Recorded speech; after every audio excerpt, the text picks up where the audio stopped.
Hello जी, राम राम जी। दशहरे की राम राम और आप हैप्पी दशहरा। आप सभी को मेरी तरफ से और मेरी परिवार की तरफ से ढेर सारी शुभकामनाएं। और आज आपका दिन शुभ और मंगलमय हो।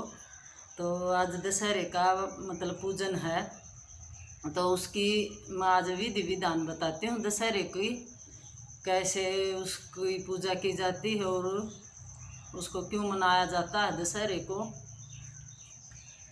ये मतलब आम भाषा में हम आशुद बोलते हैं इस महीने को। आशुद की शुक्ल पक्ष की दशमी को दशहरा पूजते हैं और आटे से मांडते हैं इसको। दशहरे के ऊपर जल, चावल, रोली, मोली, गुड़, दक्षिणा और फूल जौ के जावरे चढ़ाते हैं। फिर एक हांडी में तो एक नगद रुपया व जावरे रखें, दूसरे में फल, रोली, चावल से पूजा करें। थोड़ी देर बाद इस हांडी में रुपया रखा हो उसको निकाल कर अपने मतलब अलमारी में रख लें, जहाँ हमारे बही खाते सब वहाँ हो।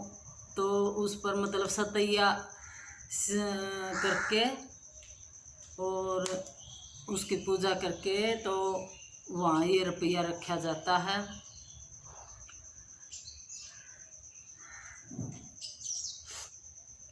नीलकंठ का दर्शन करें और हलवे पूरी से रसोई बनाएं, ब्राह्मण को जिमाएं और उसको दान दक्षिणा देकर अपने घर से विदा करें।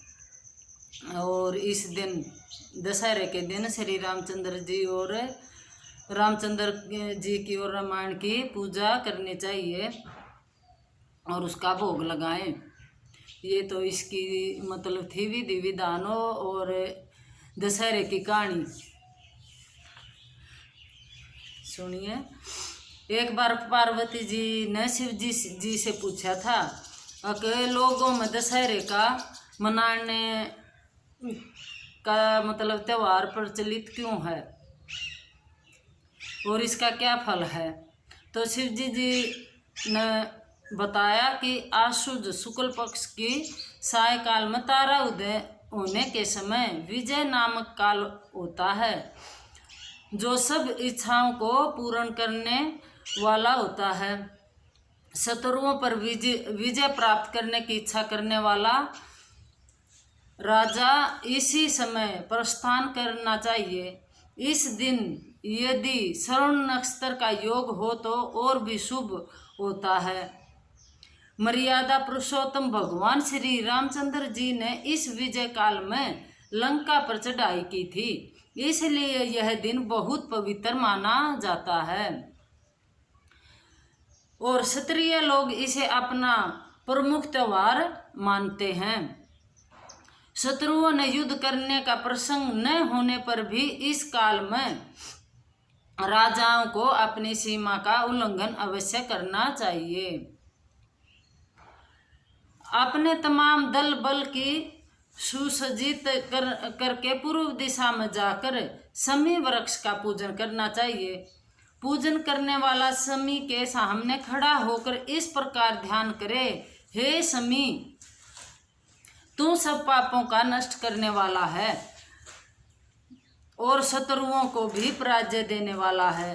तूने अर्जुन का धनुष धारण किया और रामचंद्र जी से प्रिय वाणी कही। पार्वती जी बोली, शमी वृक्ष ने अर्जुन का धनुष कब और किस कारण धारण किया तथा श्री रामचंद्र जी ने कब और कैसी प्रिय वाणी कही, जो कृपा आप मतलब अच्छी तरह से समझाएं पूरे विस्तार में।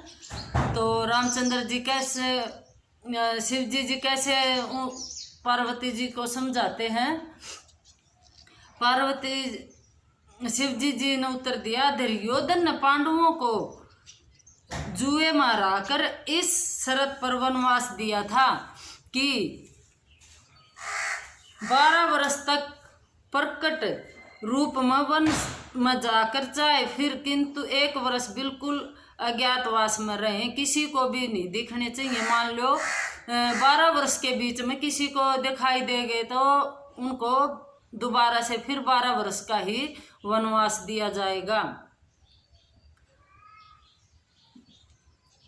उस अज्ञातवास के समय अर्जुन अपना धनुष बाण एक शमी वृक्ष पर रखकर राजा विराट के यहाँ वरहनला के वेश में रहे थे।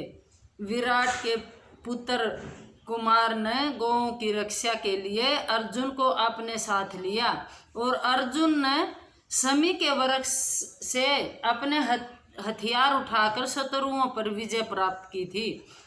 शमी वृक्ष ने अर्जुन के हथियारों की रक्षा की थी।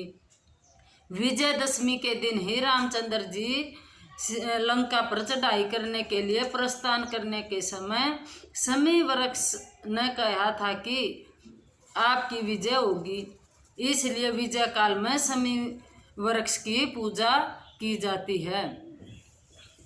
एक बार राजा युधिष्ठिर के पूछने पर श्री कृष्ण जी ने भी उन्हें बतलाया था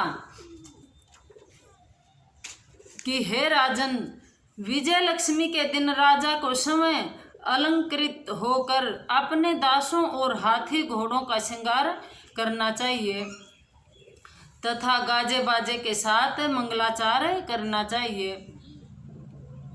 उसे उस दिन अपने पुरोहित को साथ लेकर पूर्व दिशा में प्रस्थान करके अपनी सीमा के बाहर जाना चाहिए और वहाँ वास्तु पूजा करके अष्ट दिग्पालों तथा पारस देवताओं की वैदिक मंत्रों से पूजा करनी चाहिए। शत्रु की मूर्ति अवथा पुतला बनाकर उसकी छाती में बाण लगाएं और पुरोहित वेद मंत्रों का उच्चारण करें। ब्राह्मणों की पूजा करके हाथी घोड़ा अस्त्र शस्त्र आदि का निरीक्षण करना चाहिए। यह सब क्रिया सीमांत में करके अपने महल में लौट आना चाहिए। जो राजा इस विधि से पूजा करता है वह सदा अपने शत्रुओं पर विजय प्राप्त करता है। ये थी दशहरे की कहानी, क्यों दशहरे को मनाया जाता है।